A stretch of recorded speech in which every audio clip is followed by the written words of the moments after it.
पिंकीच्या म्हणजे माझ्या लाडक्या बहिणीच्या नवऱ्यावर सपासप वार करताना जातीच्या माजानं आणि बदल्याच्या आगीनं मला राक्षस केलं होतं. जेलमध्ये शिंदे सरासारखा भला माणूस भेटला नसता ना तर या संत्याला केल्या गोष्टीचा कधीच पश्चाताप झाला नसता.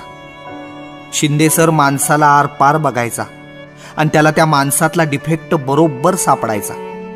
या डिफेक्ट मागच्या कारणाचा गुंताडा शिंदे सर वडावड न करता आबदार मोकळा करायचा. मग काय, हळूहळू उमगायला लागल्यावर पश्चातापाची धग दिवस रात्र जाळायला लागली. पुढं शिंदे सरामुळं जगायला आधार गावला. मी दाजीचा खून केला तेव्हा पिंकी गरोदर होती. आता तिची मुलगी 10 वर्षाची आहे. मी जेलमध्ये असताना आई आप्पा धसक्यानं पाठोपाठ वारलं आणि पिंकीत एक वेगळाच समजूतदारपणा आला. ती आणि बारकी सायली जेलमध्ये मला भेटायला यायची. त्यांना बघितलं की मी नुसता रडायचो. हळूहळू सायलीच्या घाबरलेल्या दडपलेल्या नजरेनं मला आयुष्याचा नवा विचार करायला भाग पाडलं. आता बाहेर आल्यावर एवढंच ठरवलंय बघा, पिंकीला साथ द्यायची आणि तिच्या मुलीला सायलीला मोकळेपणी भरारी घेताना बघायची.